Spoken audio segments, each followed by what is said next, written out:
Ini adalah merupakan tugas mata kuliah Sosiologi dan Kebudayaan Cirebon, di mana bahwa mahasiswa peduli terhadap kebudayaan lokal, kebudayaan yang ada di Cirebon. Maka untuk itu kalian membuat tugas ekspos ke media sosial seluas-luasnya, mendunia, menyangkut sekaitan tentang kebudayaan lokal, terhadap kebudayaan Cirebon.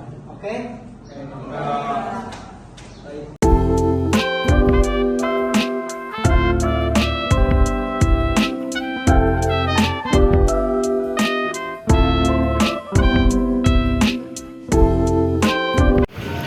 Tari topeng Kelana sering juga disebut topeng Rawana.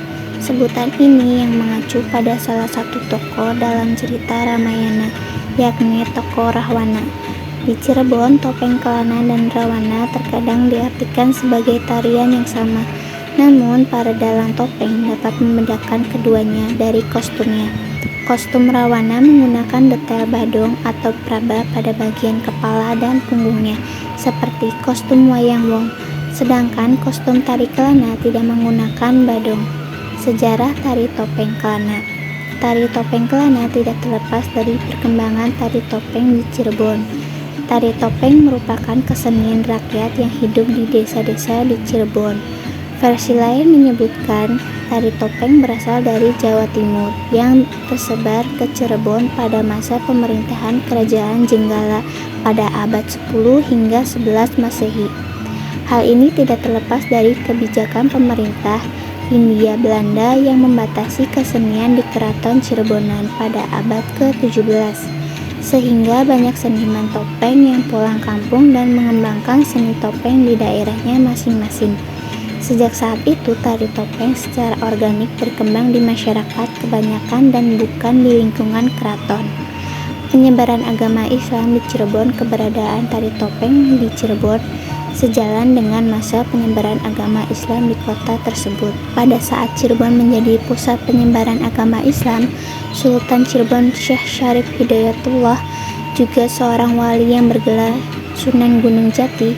Sunan Gunung Jati bekerja sama dengan Sunan Kalijaga menggunakan tari topeng dan 6 kesenian lainnya sebagai alat penyebaran agama Islam. Kesenian-kesenian tersebut diciptakan sebagai karya seni yang sifatnya estetis sehingga dapat ditampilkan di lingkungan keraton. Pada perkembangannya, tari topeng memiliki bentuk dan penyajian yang spesifik dengan menampilkan jenis tarian yang berbeda sesuai dengan kedok atau topeng yang digunakan. Tari topeng Kelana merupakan salah satu tari topeng di Cirebon yang dikenal dengan nama Pancawanda atau 5 rupa.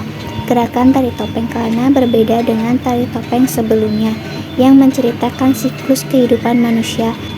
Tari topeng Kelana adalah jenis topeng yang menggambarkan seseorang yang sedang marah. Tari topeng Kelana adalah gambaran seseorang yang memiliki tabiat buruk, penuh amarah, serakah, dan tiak dalam mengendalikan hawa nafsu. Pada topeng ini ditandai dengan warna merah. Gerakan tari topeng Kelana menggambarkan seseorang yang sedang marah, mabuk, gandrung, tertawa berbahak-bahak, dan sebagainya. Tari topeng Kelana sangat bertenaga, penuh semangat, dan disukai banyak penonton dibandingkan tari topeng jenis lainnya.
Asal mula mie koclok Cirebon. Ada dua versi tentang asal-usul nama mie koclok.